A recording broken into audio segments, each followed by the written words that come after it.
Hello, everyone. The clip you're about to hear is from one of our exclusive Patreon episodes on a recent horror release, and just like all of our other episodes, it might include major spoilers for said horror release, so don't listen to it if you haven't already seen it. You've officially been warned. And if you'd like to hear the full episode, just head on over to patreon.com/horrorqueers and subscribe today. Without further ado, here is your exclusive Patreon clip.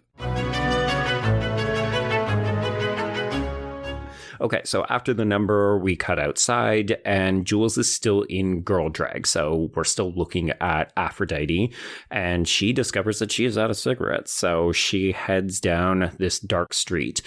And Trace, I feel like we're going to spend a lot of time in this episode talking about certain elements that feel distinctively queer. I think women who watch this are also probably going to have some red flags, some triggers that are going to be activated, but I think that makes the film a bit more accessible to everybody, but I do like that we're finally getting a film where we can talk about like, oh yeah, this is how it feels to be a queer person and move through the world. It's not always, I don't know, I feel like we always get a representation of how scary it is to be women, and people think, oh, well, you're a man, so how scary can it be? Like, men don't attack you. And as a person who is often very clockable as gay, I have often felt unsafe walking through the world.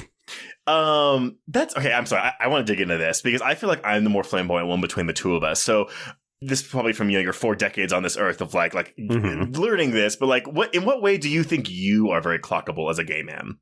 I've been told that I have a bit of a swishy walk. Obviously, anytime I open my mouth, I've actually tried to tramp down on the amount that I use my hands. I would say that you're much more effusive with the way that you move your hands when you talk, but the certain animatedness that we both have when we speak, I think there's just a bunch of things where, like, it's ironic. We're recording this when I just got back from vacation in New York, and there were moments where my husband and I could just look at people and be like, gay.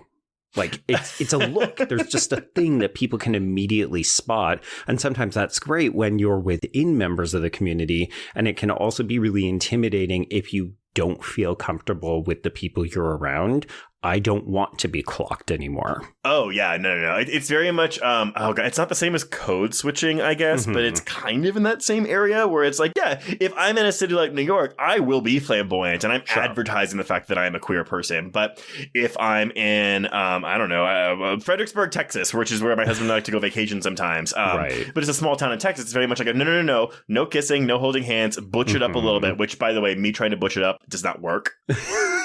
But it's your own version of drag, isn't it? But that's the thing, right? It's my version of drag. It's bio drag or whatever. Podunk drag is. But nevertheless, yes, walking down a dark alley like this in the hunt for cigarettes, I have been there, and it is scary.